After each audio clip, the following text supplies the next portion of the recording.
Hello everyone, and welcome to our Jump to Lightspeed First Look live stream. I'm your host, Xander Tabler, and I'm back with two very familiar faces. We've got the wonderful game designer, MJ Cutts, and lead game designer, Danny Schaefer. All right, thank you both for joining us today to talk about Set 4. This very first time we've been able to talk about it. We've dropped the title back in August or whatever it was. But we're super excited to really dive into this more. And we have you two on today specifically because, MJ, you were one of the design leads on Jump to Lightspeed alongside Jeremy Zwern. Jeremy is no longer working with FFG, unfortunately, but we have Danny here today to talk about what this second year of Star Wars Unlimited is going to look like, and specifically talk a little bit more about Jump to Lightspeed alongside MJ. And so thank you both for joining to talk about the set. Happy to be here. Jump to Lightspeed is real exciting. Yeah. A lot of cool stuff. We were just talking before this of we are now in the range of cards that I got to help work on, you know, and so someone's like, how did you make this set one card? I'm like, I don't know. I telepathically sent ideas to these people I don't know yet. Yeah, it was apparently you did a great job. Everybody loves set one, so it's good. You're welcome. You're welcome. So we are super excited to jump in here and just really get into what Jump to Lightspeed means. If you all haven't seen the first look article, be sure to go to our website right now as we're talking and check out some of the new cards that were revealed there. We're going to go through all of them here on stream and give you a little more detail, but we just want to make sure that you're up to date as well, and that's an easy thing for you to share with friends that are, super interested in what we're all excited to talk about, which is leaders that deploy into space. Yeah. People have been talking about that since the first, when we first announced the game, they were like, space leaders, space leaders. Space leaders are, is the most demanded thing, right? Besides We've been talking about it since before set one. Yeah, I believe it. And so now you asked for it, space leaders. Space leaders, we got it. It's super exciting. So we have the new keyword to help, bring space leaders and other people into space, which is piloting. So can you, MJ, tell us a little bit about what piloting is, and we can maybe pull up a card to kind of go into what this new mechanic is. Yeah, so piloting is a keyword that lets a unit also optionally instead be played as an upgrade onto a vehicle. Notably, that is not just a space unit, it is a vehicle. So if you want, you can pilot a speeder or a tank or something. I've piloted a lot of Separatist super tanks in my day. It's pretty fun. Sweet. Yeah, it's kind of interesting, right? Because the modality of those cards makes them strong and flexible with responding to your opponent's strategies. It's also a complexity thing of being how much can this card do? How often are we mirroring abilities across the ground and the pilot mode versus having distinct identities on either half of it? And it's kind of interesting to see how that keyword is used differently across rarities. That's very cool.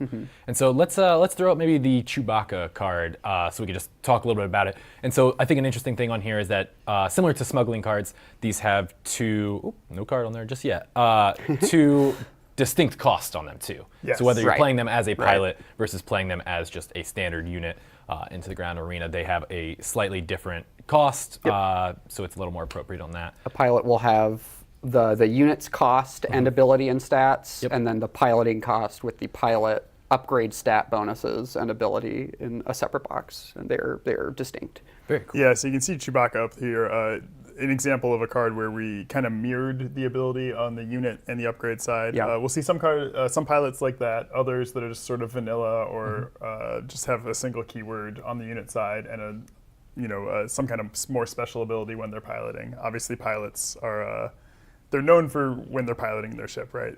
They're going to be at their best when they're piloting. But to MJ's point, the flexibility on these cards is really powerful. I think these are going to have a big impact. You're going to see them in a lot of aggressive decks, especially where you can kind of do the strategy of, hey, I'll play a 2-cost unit and then put a big upgrade on it, and suddenly I'm way ahead. But right now there's a lot of risk there. You could get hit by a Power of the Dark Side or a Clear the Field, or just by upgrade removal, and then you're kind of out of luck. Whereas with pilots, you have the option. If you think your opponent has that kind of interaction, you can say, maybe I don't use it as an upgrade. Maybe I just play it as a solid ground unit. Chewbacca's a 5/6 that can't be taken out by removal. That's pretty good. You wait for your opponent to expect those things, and then once their hand is full of upgrade hate or something, those can become dead cards. right? You can play around them, and that kind of mind game is a really interesting part of how our internal meta has developed with the release of Set 4. Yeah, there's a lot of skill and reading your opponent built into the pilot gameplay, where it's easy to say like, oh, I'll just bring some confiscates and get you, but like you can still just play them as ground units, and then they'll just attack you with multiple units, and maybe you're stuck at that point. This is like so far ahead of this stream, but like just in a draft, just putting a pilot on the ground sometimes can just like win a game. Oh, yeah. Everyone will just be, expecting space. It's like, oh, you have a ground unit with 4 or more power. Oh no.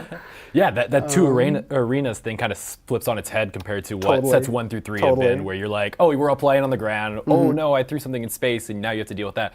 We're completely opposite ball game right now. We're playing in space. We're throwing pilots out there, and there's a ton of space. Now there's a guy on the ground. It's I really figured that out. It's great. So I think you answered this question already, but I know we've seen this one before, which is pilots count as upgrades, correct? Yes. So all pilots are upgrades? Yes. We went through a lot of iterations, figuring out exactly how we wanted pilots to work in the set. But ultimately, they're doing what upgrades do. They're attaching to a unit and giving it increased stats and abilities. It was cleanest and clearest if they were upgrades. And also, frankly, we wanted those avenues of interaction.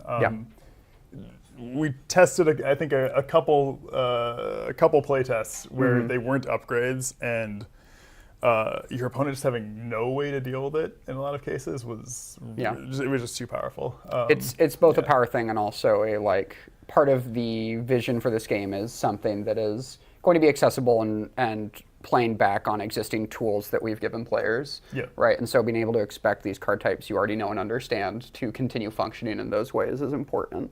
Yeah, we really wanted to work with the rest of the card pool from the first 3 sets. Both cards that interact with upgrades and also cards that are better with upgrades can also work with pilots. Very cool. And so I know this is a question that I'm sure many people at home are wondering about, which is, obviously we've seen Han Solo and Boba Fett. Both of them have piloting. Will every leader in this set have piloting? No. No. Okay. Is there anything else you want to like hint at or tease out? Like, it is it like roughly? I think a little more than half of them have piloting. But there are several that do not have piloting. Many of those leaders that don't have piloting, though, are still going to play into the themes of the set as far as caring about space or caring about vehicles in some capacity. There are some really exciting non-pilot leaders actually that I can't wait to I know the exact leader you're thinking of. Yeah, I love that leader. Nice. I think I know who you're talking about too. Yeah, there's some really exciting stuff to come on that side of things, but you'll have to wait a little while. As per usual for our sets, we want to give you all a first look and let you start, getting familiar with some of the ideas that are going to be in Jump to Lightspeed. But we still got a while. We're going to really enjoy, what Twilight Republic has to offer and keep playing with that. And eventually down the road, we'll start, our preview season and get more in the weeds on what Jump to Lightspeed actually means. But let's dive into some of these cards that we have today. So. First, let's talk about Spotlight decks. So we're moving away from these 2-player starters. Danny, do you have something you want to talk about with why we're moving away from this one that we've established during our foundation year into Spotlight decks, or what is our reasoning behind that? As we've talked about before, the first year of the game was really about laying that foundation for what Unlimited is, and part of that was having the 2-player starters for each era, for the original trilogy, for the Mandalorian and Gideon, and also for the Clone Wars. Just to teach people the game, basically. Starting with set 4, we're going to do these Spotlight decks, which are 2 separate decks, and they're designed to be less of an introductory product and more a little bit more powerful. They're more rare cards in each one. A little more like reprints, right? Like if they're powerful cards from before, they might feature in those boxes, which is, like you said, good for power and being able to get those good cards for your collection. Yeah, these are more intended to be buy one of these decks and then you can take it to your local weekly play event in the store and do pretty well. And make some improvements and make it even better, but they're more designed to be on that level. Each one also does come with a booster pack from the set. Oh, awesome. They're really, honestly, they're also a great way if you're already into the game but just want a taste of, hey, what's Jump to Lightspeed about? Buy a Boba Fett deck or a Han deck, and you can see a lot of the new mechanics in a cohesive way. That's really cool. Yeah, and so I think mentioning bringing these to weekly play and things like that is really interesting because when set 1 first dropped, you could take your Luke or Vader deck and show up, and you probably do fine, but everybody's learning the game and things like that now. And you probably couldn't do that anymore with the 2-player starter decks, just based on the power level people are showing up to their weeklies with. Right. And so this is kind of that same level of, an entry point that gives you a fully built deck so you don't have to buy all those packs, but also it's really cool that you can just show up and still be able to compete. Yeah. And to be clear, we're also not forgetting about new players, about having a starter experience for them. We will be doing more stuff in that space further down the road, but it won't be in every single set thing. Yeah. That's a great hint towards the future there. So I think before we get into what each of the decks hold, though, let's talk specifically about why Han Solo and Boba Fett. I saw this question all over this morning. This is the 3rd leader for both of these characters. And so, very different iteration, obviously, of them than any of the ones before this. But can you tell us a little bit why these 2 were chosen for these decks? Yeah, my understanding was mostly just that the first, most certain thing was really wanting to do Han as the iconic, original iconic pilot, right? Yeah. And having this kind of fun Odd Cost Matters theme for him was an early vision, right? And when thinking about who to pair up against Han, it made sense that Boba Fett kind of operates in a similar mirrored space to him. They're both underworldy, right? Yeah. Yeah, absolutely. It really started from Han as the iconic pilot, and Boba Fett is another very iconic kind of mirror to Han. We will take a little break from Han and Boba leaders for a bit after this, I would say. Yeah, and it feels very thematic to have these 2 there. It doesn't always have to be thematic, obviously, for products in the future, but it feels right to have these 2 spotlight decks that are going to be sitting on a shelf next to each other, and you're going to be picking up with the set to have these 2 iconic characters kind of going head-to-head a little bit. Yeah. It's nice when we can make it work out that way. Yeah. Very cool. All right. Now it's time to talk about this. So let's start out with the Boba Fett deck. Can we pull up the Boba Fett leader real quick? And let's get into this. All right, so MJ, you want to tell us about Boba Fett? This leader's sweet. I love playing Boba Fett. Boba Fett's all about non-combat damage, and he's rewarding non-combat damage with indirect damage, which is one of the other new mechanics for Set 4.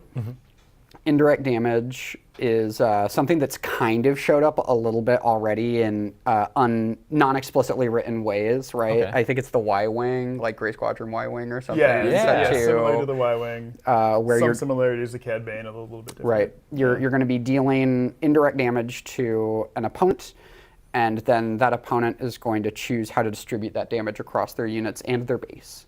Yeah. Indirect damage, I think, is very exciting. It definitely excites my Timmy brain to get to deal way more damage than you'd expect, and have that downside of it always being kind of suboptimal. But if you love just putting a bunch of dice on the board, if you want those damage counters, if you want those gamegenic tokens just clattering all over the place, indirect damage is a sweet way to do that. It's super fun. So Boba Fett, right? Lean into this theme of just putting damage everywhere. You're going to be dealing non-combat damage, and then after dealing that non-combat damage, pressuring your opponent, you're going to be able to do even more once they're kind of in that kind of damaged, injured space, to make them make one more choice of okay, now also distribute this, right? Where are you going to put this damage? That's cool. Yeah. Something I love about the Boba Fett leader too is then when he deploys, he deals damage divided as you choose. Yes. So kind of no matter how your opponent set it up with the indirect damage, you can feel like you got him. Heads I win, tails you lose. Exactly. It's something about both of these leaders is they both have really sweet when deployed effects that can feel really powerful and special. And make that choice of ground versus space very tough sometimes, right? That's a very, very strong ability on Boba's deploy side if you can get him onto a ship. Yeah, they both really add another layer to that decision of where is my leader going to go. Because as we already kind of hinted at, sometimes you'll expect your opponent might have a confiscate or disabling Fang Fighter, and you'll be like, oh, I don't want to put my leader as a pilot. I'd rather just deploy him as a unit. And they're just a 5 or 6 deploy leader with okay stats. Yeah. But having these when deployed abilities adds another layer to that decision, right? Where maybe you really want to get that damage from Boba Fett, and it's worth the risk that, they might be able to get rid of him, but if they can't, you dealt the damage, and you have a really big, powerful vehicle now to threaten your opponent with. That's very cool. Yeah. And so we got some good questions about indirect damage now that we're talking about that. Sure. So how does indirect damage work with things like shields in this Oh, game? sure. So indirect damage is unpreventable. Okay. Again, that's mainly a gameplay thing where if you could block it with shields, it got really weird. You would just put all your damage on one shielded unit. Yeah. Didn't feel very satisfying. So you will still deal damage to the shielded unit. It won't be prevented. But because the shield doesn't prevent any damage, the shield is also not defeated. They'll just take some damage and still have a shield on them. That makes sense. Yeah. Cool. All right, now let's get into some of these cards that are within the Boba Fett deck. And so first we have Bosk. All right. Now this guy's cool. I like Bosk. I like Bosk a lot. Danny, you want to talk to us about Bosk here? Yeah, so Bosk, 4/4 for 4, that on attack gets to exhaust the defender and deal 1 damage to it if the defender is a unit. And as a pilot, you can pilot for 2 and get +2/+2 with that same ability. So this is, I mean, a great example of what pilots can be. You have flexibility and cost. You can either, again, play this as a 4-cost unit or get it out earlier as an upgrade. And a lot of utility on that on attack. Sometimes your opponent will have a ground unit that's threatening you, and you'll want Bosk on the ground to exhaust it. Yeah. But at other times, maybe the space unit's the bigger deal, and you'll want to put Bosk in a ship and deal with the unit up there. Makes sense. Yeah. All right, now we have one of my favorites that we showed today was No Disintegrations. I love this card. This is so good. Yeah. For 3 costs, you deal damage to a non-leader unit equal to 1 less than its remaining HP. There's plenty of things that can deal 1 damage, especially a lot of indirect damage out there now. So if you wanted to, put plenty of damage on this guy. It is both one of the least exciting if you're just like, oh, it'll never remove anything. Yeah. But the more and more cards you release and the more and more different ways you can get that last inch in, this card is super fun to pair with other strong combinations. Yeah. Oh, yeah. And Obviously, a nice card with Boba Fett leader. Yep. You deal that non-combat damage. But what I really love putting it actually with Spark of Rebellion, Darth Vader leader. The person who says no disintegrations, right? Because you can just pay 4 with Vader's ability and defeat anything. That's well, wild. if it doesn't have a shield, I guess. Yeah, But, defeat anything that has no shield. Yeah. That is, it's really cool. Now you're ruining the deck that I'm going to be bringing around in March. You can't tell everybody all our secrets already. The other coolest thing is if you have a big grit unit. Yep. Oh, Just yeah. use it as a +7/+0 or something. This is such a dream. People are always like, I'm going to no disintegrations, this grit thing, and if I can just put 7 upgrades on it, it can swing for 30 in one turn. It's like, all right, bud. I'm sure it'll happen. Someday. A certain Joe you might know, I'm sure, has tried it at least once. Yes. All right, let's go to the next card. We have Hunting Aggressor. All right, so a 4-cost, 3/6 indirect damage you deal to opponents is increased by 1. So just a nice little damage pump for the thing that's already doing an excessive amount of damage, but with the downside of them deciding where it goes, now they have to decide where 1 more goes. Yeah, it's really clean, and it always feels really good to put down and just feel like, they have to spin even more plates. You just keep throwing damage at them. Yeah. Oh gosh. And another one that, especially with the Boba Fett leader, where every turn potentially you're dealing 1 indirect damage, and suddenly it's 2 instead. Yeah. That's twice as much. That's twice That's as a 100% increase, That's the baby. numbers. I love it. All right, we got 2 more cards. So let's go with. How do I pronounce this one? Is this? Do we have a correct pronunciation, Danny? Do you want to give this one a go? I'm going to say Zygerian Starhopper. That's what I believe too, but I didn't want to say it wrong, and I'll let you say it People wrong. let me know in chat if I got that off. I've been saying incorrect. Zygerian, Zygerian. but I would think yours is better than mine. That's fair. That's my impulse feeling. That's fair. All right. Well, this is just a nice 1 defeated ability, so you deal 2 indirect damage to a player. It could be 3 if you have that aggressor out there. A huge part of having all these pilot cards that can go as upgrades is wanting to have vehicles you can play turn 1 that are going to be strong and making use of good synergies for your deck. And Zygerian Starhopper is a real, I think, meat and potatoes part of this Boba Fett deck. Because it fills that spot so nicely, right? It is going to make opponents a little bit less excited to 2 for 1 and take out a ship with a pilot on it. It's going to be your turn 1 play so you can get your pilots out on time. Yeah. And it's dealing non-combat damage. of that. It's everything you want. Yeah. Exactly. All right, we have the final one of Boba Fett's deck, which makes sense. It's Fett's Fire Spray. We had to show it off right away. And so, Danny, you have anything you want to say about Fett's Fire Spray? Yeah, I mean, it's as with our previous Fett's Fire Spray, it's a nice vehicle that gets better if you have Boba Fett.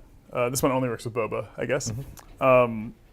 But similar to the theme of the previous cards, it's going to be dealing indirect damage, and that indirect damage is going to get pumped up if you have Boba Fett. And of course, Boba Fett, leader himself, loves indirect damage. It all kind of feeds into itself. Very solid, forge cost space unit. Comes out in time for Boba to deploy on round 5, on 6 resources. Yeah, I guess, 6 room. yeah. So yeah, you got some flexibility there. That's nice. All right, now we can move over to the Han Solo deck. So, MJ, do you want to walk us through the new Han Solo leader?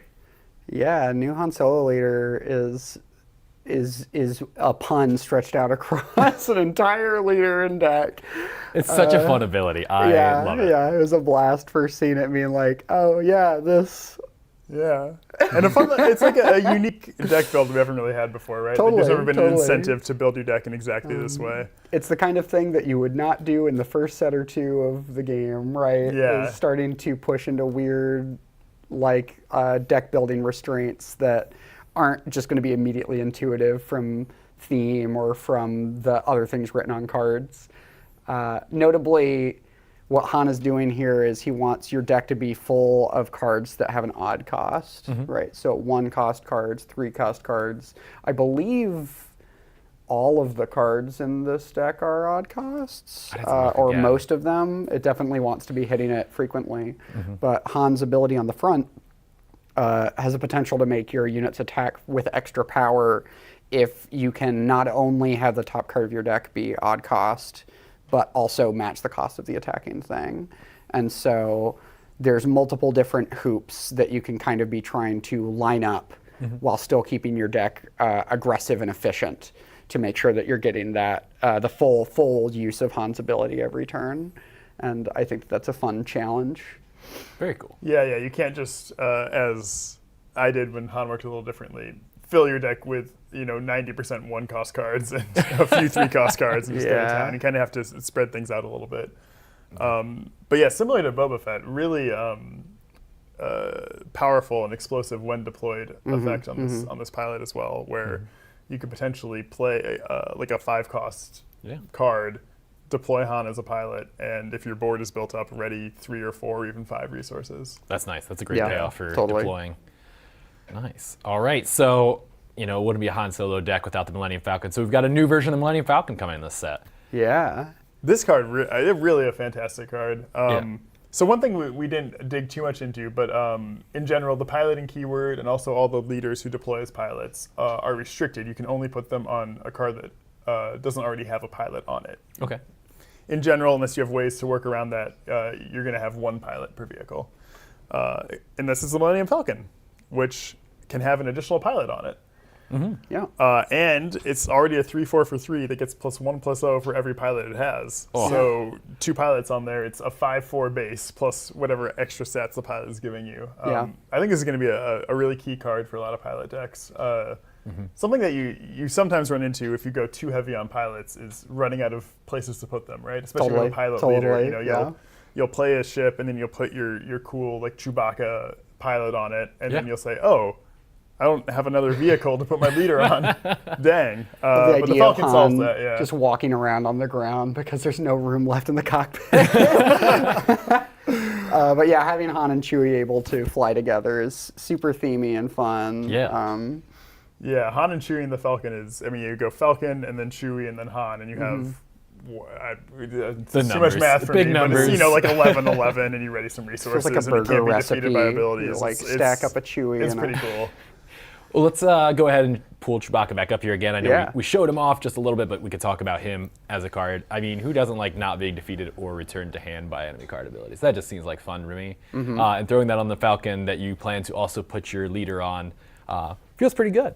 Yeah, this is a great one. In a lot of our internal testing, we've seen this is one of the better pilots you can play onto a 2-cost ship, just because you mitigate a lot of the risk, right? Yeah. The ways that you kind of got by going all in on pilots is oh, they had a Power the Dark Side or a Clear the Field or a Geonosis Patrol Fighter, and suddenly you're way behind because they bounced your vehicle after you put a pilot on it. No such risk with Chewie. Just, here's my Green Squadron A-Wing. Chewie's on it. I've got like a 4-6 raid 2 that they can't be defeated. That's a pretty fast clock. Yeah. That's tough. Yeah. All right. Bring your Space Sentinels. Yeah. Oh my gosh. The Concorde Dawn Interceptor is doing some work out there. All right. Next we have Never Tell Me the Odds. MJ, you want to talk a little bit about this one? Yeah. Never Tell Me the Odds. We kind of have a similar event in terms of this like random amount of damage dealing in set 1, right? Yeah, it's some don't get cocky vibes yeah. where you can kind of build around it, but there's some variance there. Yeah, Never Tell Me the Odds is going to be dealing a potential of up to 6 damage for 3 resources if, when you discard 3 cards from you and the opponent's deck, all of those cards are odd. Yeah. Right? And so you can wait at most half of that, right? You can get pretty close to guaranteeing the 3 damage. Yep. Hopefully you can get a little more extra off of the other end. It's the ultimate oops all 1-drops counter is dealing 6 damage to a unit with 2 health. Yeah. That's nice. Yeah. The way I think about this card is you can build your own deck to be all odd, and then probably your opponent's about 50-50, in which case this is a little better than an open fire on average. And yellow doesn't usually get open fires. Yeah, so it's nice to have a little direct damage out there. It's also very in keeping with this Hondeck's general vibe of unpredictability and the excitement of looking at your top card and always seeing if it's going to be what you need or not, right? Having to choose your targets and choose your attacks and stuff before seeing if you're going to make it or not can, I think, lead to a lot of real exciting like reveals mid-game. Yeah, bringing your opponent's deck into it really makes for that like anticipation moment of, oh, I'm going to get enough damage to defeat the thing I really need to, or am I going to be 1 short? It's pretty That's exciting. tough. All right, we have 2 more cards. Let's go ahead and talk about Death Space Skirmisher. All right, so we got just a solid 3/3/3 here, and when played, if you control another space unit, you may exhaust a unit. Hey, believe it or not, in this space-themed set, you're likely to have other space units. Makes sense. Yeah. Another good example of a card that's its context really changes in Jump to Lightspeed versus previous sets. Yeah. You know, if you're playing Draft or Sealed in set 1 or 2 or 3, there's a good chance that you play this on 3 resources and you wouldn't have another space unit. And it'd be, kind of on average, not as good. But Jump to Lightspeed, you're almost always going to meet that condition. Yeah, if you really want to, you can do it. Yeah. Yep. That's fun, especially if they're planning to do some like piloting or something that turn where normally they'd be an upgrade that play immediately and their opponent's unit is ready and you can attack with that beefed up thing. Going first or second, if they haven't put that pilot on there, you have the opportunity to take something out. Totally. At least for the round and slow them down just a little bit, Yeah. which is a great cunning play there. All right, our final one we have is Tandem Assault. I love Tandem Assault. Oh yeah, and great art so piece good. too. The art is so good too. Yeah. Tandem Assault is a little bit like the what is it? The attack with 2 units event from set 2. Oh yeah, Outflank? Outflank, yes. Yeah, this has a little bit of a restriction in that it has to be a space and a ground unit, but you can get this big power boost out of it if you do it. In a lot of our testing, we generally found that it was surprisingly hard or awkward to always be able to get these ground and space triggers to work. But the upside of that is that you can make these very thematic, like having the ground units and the spaceships flying together effects really strong. And so having a Tandem Assault be usable in decks frequently and even usable in limited and stuff is a really exciting payoff for having this like very, very Star Wars thing, right? Yeah. A Battle of Endor. It's very common and it's very cool. Yeah. I like it a lot. It's a really cool card.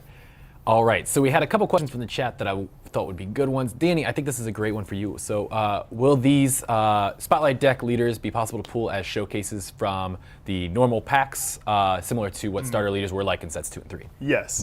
Just as in the last 2 sets, you will be able to get showcase versions of the Spotlight leaders in your regular booster packs. That's going to be the case generally going forward for the Spotlight leaders. Nice. I think another great question we have up there right now is, are traits added to the upgraded vehicle? If your pilot has X sure. trait, is that now on that vehicle? As well as I saw people asking about, does the vehicle become a leader unit if you have a leader upgrade attached to it? Yeah, two great questions. So to the trait question, no. Similar to how regular upgrades work, they don't. The unit doesn't gain the traits of the upgrade. The upgrade will have that trait. We tried it, and it had some real cool thematic stuff. It was also, we thought, a step too far for the piloting and how much a reminder text or something might need to have. You know? Yeah. It's definitely a thing we thought about. Yeah, hard to track, especially being different from other upgrades. Absolutely. And then to the question about making the attached card into a leader unit, yes, that is actually written out as text on our pilot leaders. The attached unit becomes a leader unit, so it can't be hit by Vanquish. things like Vanquish that only affect non-leaders. Very cool. Great. I think that answers some of those questions we had, though. Notably, the ship does not start providing its aspects for the purposes of paying aspect penalties and stuff. That is still just coming from the leader card that you brought to the table at the beginning. Yeah. Okay. It's just for card ability interactions, basically. Yeah. That makes sense. All right. Do we want to talk about the Lurking TIE Phantom one? Ooh, I think we should save that. I do not remember the exact text on that. Maybe we should save that for when Ryan. Rules Guru Ryan is available. Good. We'll save that one and let Ryan Rules answer Admiral. it. Rules Admiral. Salute with both hands. All right. So I know we walked through both of the decks already. It wouldn't be a live stream if we're not talking about something just a little additional to what we've already shown on the website. So there's something else new in this set on top of indirect damage and on top of the piloting keyword. So MJ, would you like to talk a little bit about something else that is being added this set? Is it a token? Yeah, it's a token. It's the tokens. Yeah, I gotcha. We've got tokens. You might be familiar with Experience and Shield. I love the art on these much. Seeing the Light Blasters with the Moncal ship on the shield, and I believe those are ships from Resistance on the Experience token, is exciting. These are some of my, I don't know, it's always fun to pick which Experience and Shields you want for decks. Oh yeah. I like these ones. And this is exciting because Shield and Experience are back. I know a lot of people were like, missing them in set 3, and so finally they're back, and you get new art too, so what's not to love there? Totally. And we also have 2 other tokens. Yeah, we got 2 other tokens. Let's talk about them. We got X-Wings and TIE Fighters. Oh, wow. X-Wings. 4 tokens in the set. Yeah, it's the most tokens we've had in a set so far, I believe. X-Wings and TIE Fighters kind of mimics of the clone and battle droid tokens in set 3 in terms of being these vanilla 2/2 and 1/1 for hero and villain respectively. X-Wings and TIE Fighters, another really great way, even if you're playing a ground unit, maybe that ground unit makes an X-Wing, right? And so you're still going to have these places to deposit your pilots if you want to do that. It's also, it's cool theme, right? We definitely wanted X-Wings and TIE Fighters as tokens. They are an iconic thing to swarm someone with TIE Fighters, right? That's what I'm most excited for. Yeah, and it's cool. It gives, you're going to have a ton of pilot options and things like that. And so it's nice to have, a cheap thing to throw them on if you can't afford maybe the ship that you wanted. You can still use that pilot ability if that's what you put them in the deck for and not to play in either direction. So it's a little more flexibility, like you said. So super excited. I'm excited for X-Wings and TIE Fighters. So we'll talk more about, creating them and all the fun things in the future. But just know that we do have those. Those are all 4 of the tokens in this set, correct? Yeah. Right. So no clones and droids this one. Those are the other ones. Yeah. So that's all of them. Cool. And so that's pretty much most of the stuff we had in the article to talk about with the actual new content. But we did talk a little bit more about something we, softly announced and teased out in October, which is the Carbonite boosters. So this is a new product, similar to Spotlight decks being new. These Carbonite boosters are booster packs made specifically for collectors and those who really like to bling out their decks and get the alternate versions of all the cards. As mentioned in the article, none of these cards are going to be mechanically exclusive to Carbonite packs. So if you're someone who's like, I need the base rarity of all of these cards to have my full play set of and just be able to, jam games and go with it, you don't have to, worry about chasing down. Engage with it. Yeah, you don't have to chase down these other packs to be able to do this. This is specifically for those of us like myself that are like, I need a couple of shiny things of some of my favorite cards. And so all of the cards in these packs are variants, correct, Danny? Everything in here is going to be some kind of cosmetic variant, whether it's foil, hyperspace, hyperfoil, or showcase. And also to clarify, we're not taking anything out of the normal booster packs either. You'll still be able to find all those things in the normal booster packs, just as you always have. Yep. The booster packs in that within that idea are not changing in any way, and this is just its own separate print run of variants for all the cards. And we also have another variant that's going to be added just in these Carbonite booster packs, which is called Prestige. We can't talk anything more about that just yet. We're super excited to show off what that looks like in the future. But stay tuned in the new year. We'll really dive into pack breakdowns and what some of these cards look like and what you can look for when you're chasing through these packs. It's super exciting. Yeah, I'm really excited for people to see them. I was looking through them today and was like, oh man, I sure wish you could show some of these off. It's really cool. We're really excited for you all to get to be a part of this and look for some of your favorite cards and characters and ships and things in a new version that we didn't have before. And so outside of these, we just also want to reiterate that this was in the article that there will not be a reprint of these Carbonite boosters. There is the one print run and then we are done. So if you are someone who is a collector and really wants to look for some of these variants, be sure to pre-order with local game stores or make sure you show up release weekend and are looking for them. That brings us to the end of what we had in the article, but I know that we wanted to chat a little bit more about what this set looks like as well as what year 2 looks like. So MJ, is there anything you want to tease out, ideas that you want to plant in the minds of our players now so they have something to look forward to over the next couple of months and keep an eye on things as we go? Yeah, I guess like some thoughts. I know we have questions in here about traits. The X-Wing and TIE Fighter do not have faction traits. It was kind of a decision based on their names and positionings in the set. I think if we ever return to them, we'd probably want to make new tokens that are just going to specify factions on those ships so they can get those traits. But these could, an X-Wing in this set could be a Rebel X-Wing or a Resistance X-Wing, potentially. But yeah, that's definitely something we were aware of.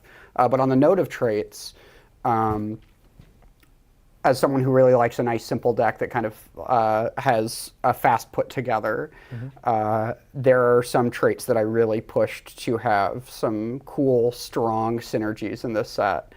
And y'all can guess what those traits are. I will say that in my interview for this job, I talked about Star Wars Armada for too long. That's awesome. Nice. Well, I think that, is a great hint for the future. And I believe you had some art pieces that you wanted to potentially show off here, right? It's exciting as the game gets bigger. We were talking to the art team just like semi-recently about more and more artists wanting to help contribute to the game and show off what they've got and getting to see our art diversity of style and skills expand, right, has been really exciting. And I think that year 2 with Jump to Lightspeed kind of starting that is a great place to start to see that growth. Awesome. I know people love how the starships look in this game. There's a lot of starships. They continue to look really good. So this is one of those art pieces. Yeah, this is just a token base. It's so good. I put this. This is Masasi Temple on Yavin. It's so detailed. There's like the birds flying out of the temple and the people standing on the ridge. I have found myself just like going back to just look at this card for no other reason. Like I'll be making a deck and then just get stuck on Masasi Temple.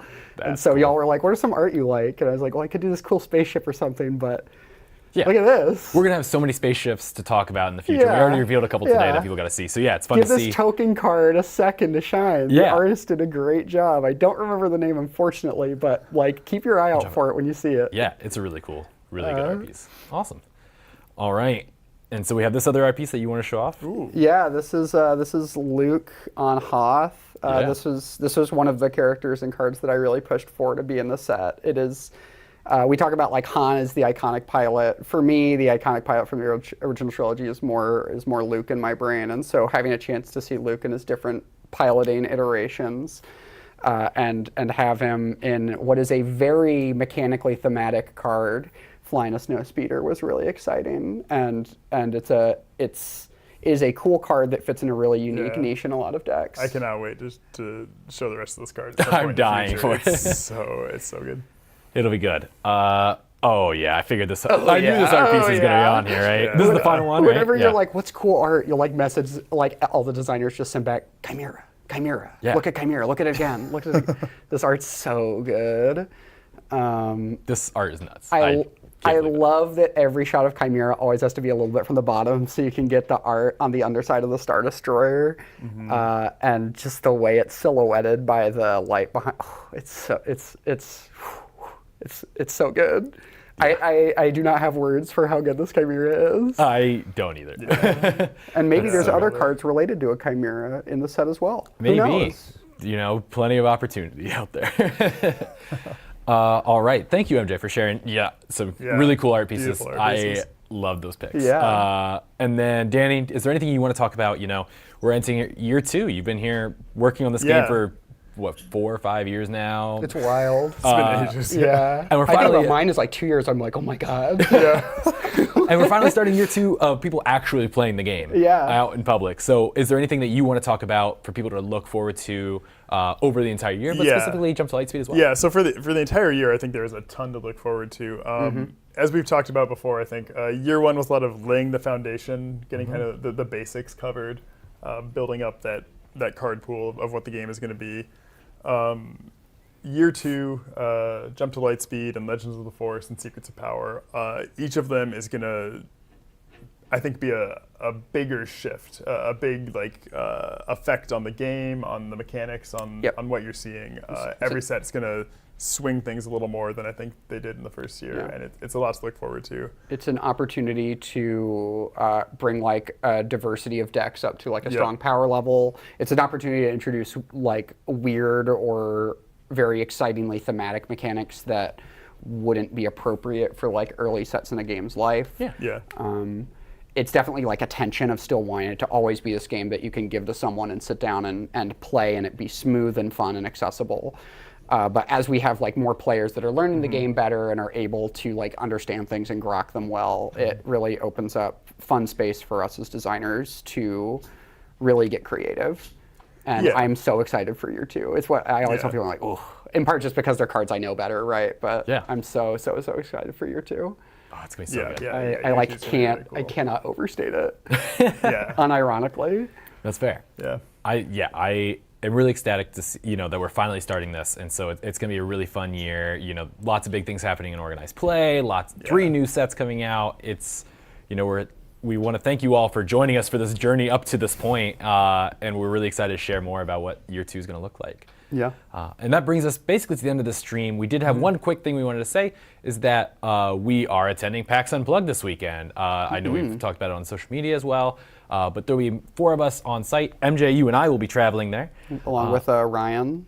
Yes, Rules our Admiral finalists, Ryan. yes. Yeah. We have Corey will be there for organized play. Alicia and I will be there, and then MJ and Ryan will be there as well. So some of them are already on site there, getting things set up and ready to go. I know we're heading out tomorrow, and so if you are at PAX Unplugged, be sure to swing by our booth. We're really looking forward to meeting everybody there and getting to hang out. There'll be opportunities to get cards signed by MJ and Ryan, as well as chances, to do some designer duels. Yeah, you and, get to play against the dumb decks I made. Yeah, you get to try your luck against them. Yeah. So if you're going to be in Philadelphia or specifically at PAX Unplugged, please swing by and say hello. We'd love to chat. And so without further ado, thank you both for joining us. It was so fun to chat set 4. We'll be on stream in the new year chatting a ton about set 4. So get used to seeing these 2 around as we really break down what this set has to offer.